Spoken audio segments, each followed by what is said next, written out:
ડેડિયાપાડાના ધારાસભ્ય ચૈતર વસાવા અત્યારે જેલમાં છે અને તેમના સમર્થનમાં આવ્યા છે હવે પૂર્વ મુખ્યમંત્રી શંકરસિંહ વાઘેલા અને તેમણે કહ્યું છે કે ચૈતર વસાવાના કેસમાં વધારે પડતું થયું છે।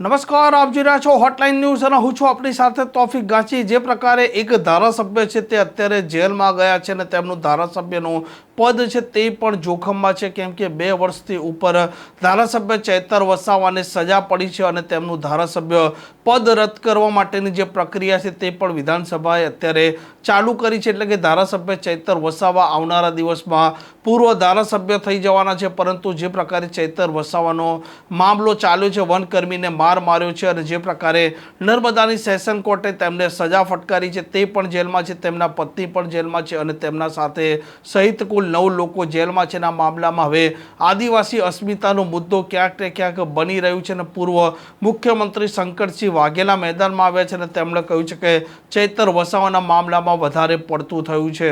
થોડા દિવસ પહેલાં આપણા છોટુભાઈ વસાવા, એમના દીકરા મહેશભાઈ વસાવા, પૂર્વ ધારાસભ્ય, એમની સાથે મળવાનું બનેલું ગાંધીનગરમાં, અને એ વખતે છોટુભાઈ સાહેબ સાથે વાત થઈ કે જે કંઈ બિલિસ્તાની મૂવમેન્ટ છે એને આગળ વિચાર કરવા માટે જે ટાઈગર સેના એમની ચાલે છે, જે એમનું હેડક્વાર્ટર જ્યાં અત્યારે એની મિટિંગમાં આપણે આ વાત કરી રહ્યા છીએ, તો મળવાનું થાય તો સારું। એટલે એ દિવસે આજે અહીં મળવાનું નક્કી થયેલું, એના અનુસંધાનમાં આવ્યા છે। દેશમાં એડમિનિસ્ટ્રેશન જેટલું ડિવાઇડેડ હોય, ડિસેન્ટ્રલાઇઝ એડમિનિસ્ટ્રેશન, ડિસેન્ટ્રલાઇઝ ઇકોનોમી એ સરકાર માટે, સમાજ માટે સારું।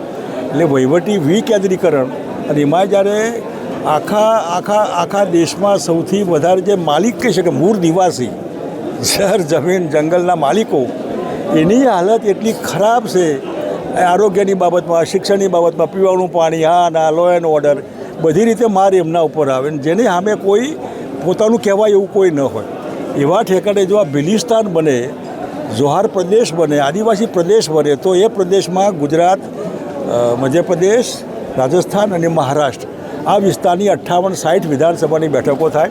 એટલું ગુજરાત 27 બેઠકોનું માલિક છે, બીજી 10 બેઠકો આદિવાસી સમાજ ધારે એને જીતાડી શકે એવી તાકાત છે એનામાં। અને એ કમિટમેન્ટ આપે જે સરકાર બને એ કે અમે એસેમ્બલીમાં આનો ઠરાવ કરીને રાષ્ટ્રપતિને મોકલી આપીશું કે બિલિસ્તાનની વાત જે કહી છે એમાં આની હિમાયતી છે। એ સમાજ મધ્યપ્રદેશ પર દબાણ કરે કે તમે બી ઠરાવ કરો કે મત નહીં આપીએ, એવું રાજસ્થાનમાં તો 2 MP જીત્યા અને હમણાં ગઈ લોકસભામાં, એવું મહારાષ્ટ્રમાં પણ। તો એના લીધે આખા સમાજની અલગ દુનિયા, તમે આજે તમે બિહારથી અલગ પડ્યા પછીનો પ્રદેશ એનો વિચાર કરો કે એરપોર્ટનું નામ બિરસા મુંડા એરપોર્ટ, ઝારખંડ આખું ઝારખંડ ટ્રાઇબલ બની ગયું છે, એનું ડેવલપમેન્ટ તમે જુઓ।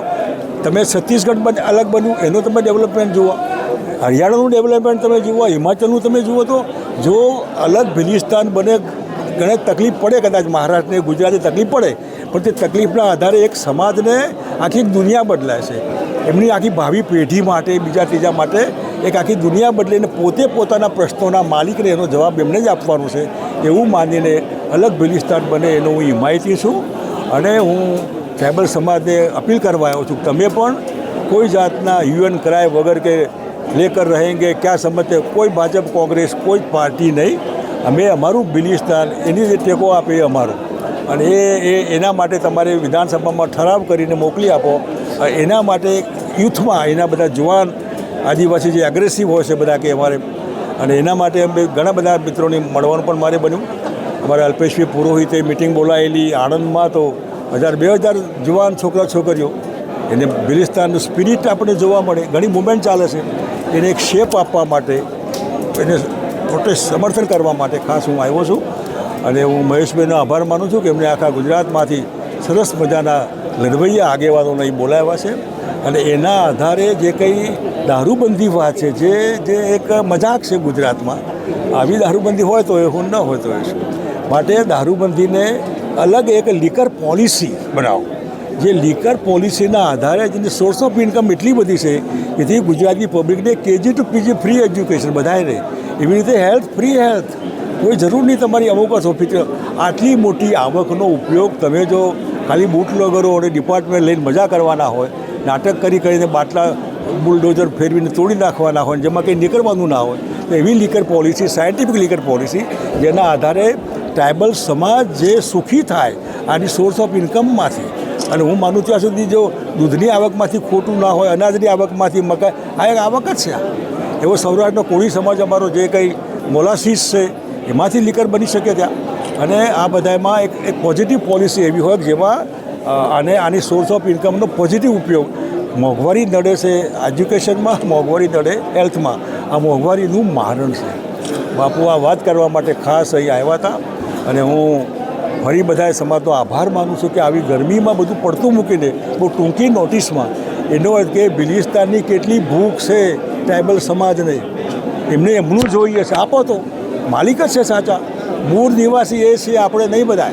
જી તો શું આ બિલિસ્તાન બનાવવા માટે સંકલન બેઠક બાદ શંકરસિંહ વાઘેલા છોટુભાઈ વસાવા સાથે આગામી વિધાનસભા ચૂંટણીમાં ઝંપલાવશે? એ વિધાનસભા ચૂંટણીમાં પાર્ટી લડવાની હોય, પાર્ટીઓ લડવાની. એ સ્ટેજ આવશે તો એ બી કરીશું, ખોટું નથી આમાં.